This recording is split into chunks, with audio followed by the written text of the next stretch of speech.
He wasn't supposed to miss it. Kashin Koji, armed with 10 directions, the power to observe countless branching futures, failed to realize that the timeline had already changed beneath his feet without him realizing it. Something had slipped through, something massive, and that one delay, it might be spelling out a catastrophe. But here's why that should terrify you. There was once a being who wouldn't have missed what happened in Boruto chapter 23. A god who wouldn't need an update because he was the update. Shibai Otsutsuki, not the dimension-destroying monster, not the 4D power-scaling boogeyman that the Naruto Boruto power-scaling community likes to number crunch on. This was a god who could see the past, the present, and multiple futures that were unrealized, and then overwrite the ones that he didn't like. Join me in today's newest Naruto Explained video where we unravel why Shibai is far more dangerous than anyone has ever realized, and why Kashin Koji's only hope at saving the future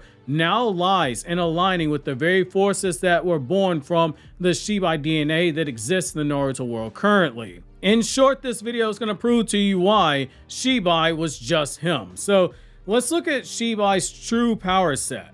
Fans, when they often discuss Shibai as a threat level, it basically becomes a conversation that starts and ends with this raw destructive power, because this is a battle shonen, so power levels go boom boom and jutsu go bam bam, and that's really cool. But the thing with Shibai is that a lot of his hacks aren't necessarily power related, or rather the ones we should be paying attention to aren't just power related. Yes, he could obliterate dimensions and worlds and universes and multiverses and whatever else you want to do for power scaling. Yes, he devoured so many chakra fruits that his body transcended the need for flesh itself. But that's only scratching the surface. In order to go deeper beneath the surface, we have to move away from the typical meathead battle shonen fanboy way of consuming media. So let's break it down. First, you have 10 directions, a power that Kashin Koji uses to see multitudes of possible timelines, and once a major event happens, like in this case Kawaki getting his limbs removed, it updates in real time and he sees a bunch of new possible timelines. Then you have the Sirigan, the power that Ada uses. It allows one to see everything that happens in the present and the past up to the moment of the user's birth. The reason why this is so important is that Shibai was thousands of years old. So basically Shibai could look through hundreds upon hundreds upon hundreds of years and also see what was going on in real time. Then you have a third power, which is Omnipotence, a god tier ability that makes one's desires real, rewriting the very fabric of reality. Kashin Koji has 1, Ada has 2, 3 if you want to count each Sirigan power as something different. Shibai was a collection of all of that.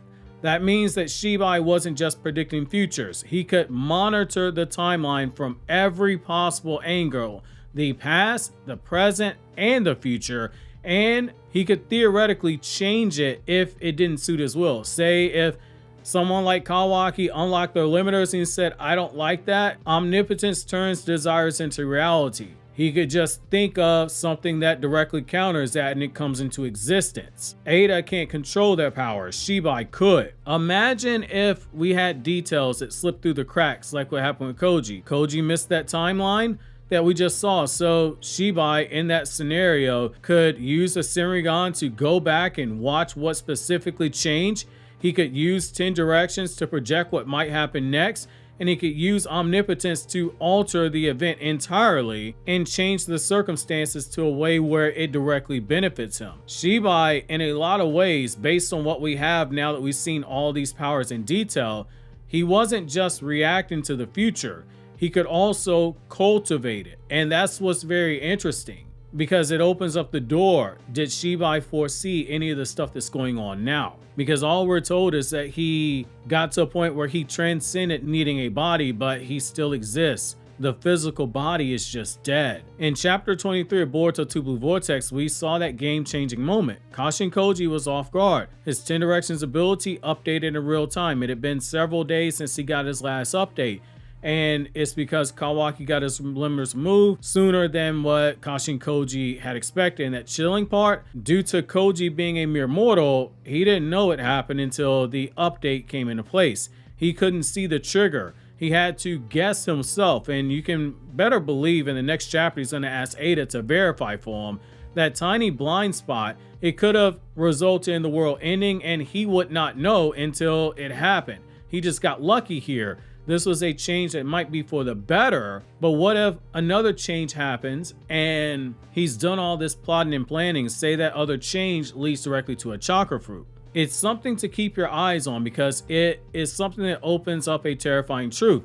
Kashin Koji, for as great as he is, he's not enough. His power alone, it is insufficient to potentially stop the rise of Jura and the harvesting of the Earth's chakra fruit or the Otsutsuki threat. He needs the full toolkit that belonged to Shibai, in particular with the powers that we just listed out. The good thing for him is that all those powers are at his disposal. In order to properly use the power of a god, you also have to make sure you're using everything in your disposal in order to responsibly use the power that you need to create a proper timeline. But since Boruto is a series that does dabble in science, one thing that you see with a lot of science fiction, things of that nature, is one of the prevalent themes that you see a lot is that there are people that have really great intentions. They intend to use powers or inventions and things of that nature for a way that will help humanity, which is what our singularities of fate are trying to do.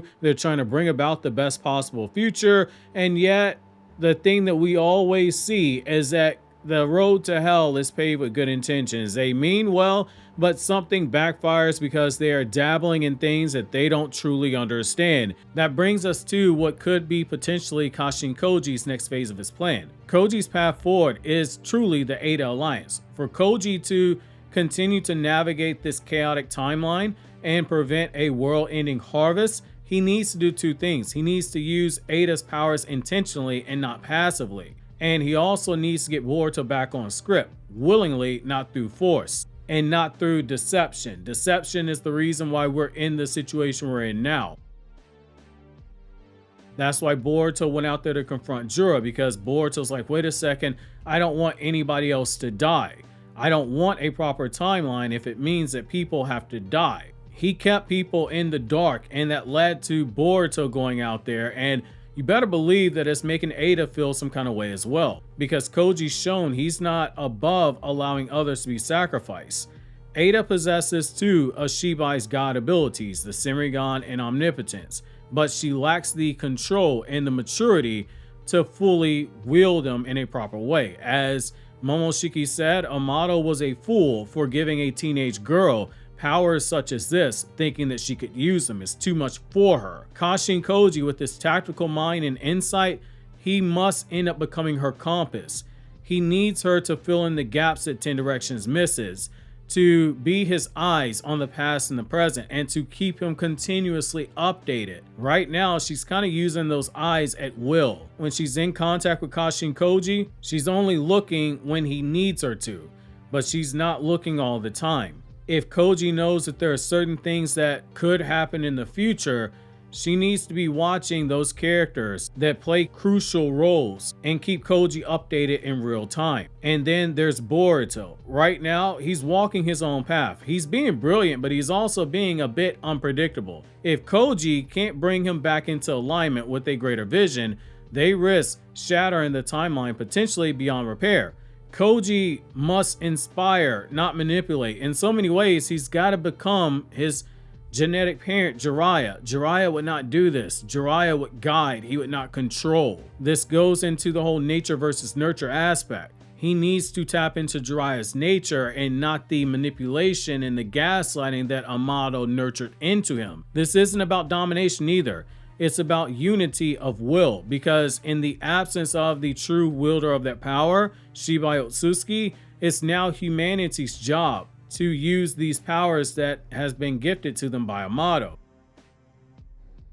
Then when you get into Shibai and the divine parallels, it also makes you look at Shibai and realize that Ikimoto created a true godlike being. In Shinto and Buddhist mythology, Shibai, he finds eerie parallels. He mirrors Ameno Mina Konushi, a primordial god in Shinto belief who existed before time and space, a deity of origin who observes without intention until absolutely necessary. He also reflects aspects of Dainichi Nayori, the cosmic Buddha, in esoteric Buddhism. Dainichi isn't just a being, he is the universe itself. He embodies infinite wisdom and the ability to manifest truths across all timelines and realms. Just like Shibai, these beings, they exist above a linear time. Just like Shibai, they hold the threads of fate in their hands. But there are also gods that seek out balance. But Shibai, based on him being an Otsutsuki, we could argue he might be somebody who was seeking to enforce control. His will was reality. His thoughts were law. He was the god of their clan. He is divinity, truly unrestrained. And that is precisely why he must never return. And the fact that he has ascended beyond needing a human body, and human in this case, I mean a mortal body, a god body, an Otsutsuki body, if you will. Because in typical weeb moment, you know, like if you listen to like a lot of Japanese stuff, like you'll hear somebody referred to as a ningen, that means human. And that also can apply to gods, especially gods that have human-like appearances in terms of IQ and things of that nature. So that's why I'm saying a human type body, not literal human. I want to clarify that because there might be a chance that somebody misunderstands what I mean by that.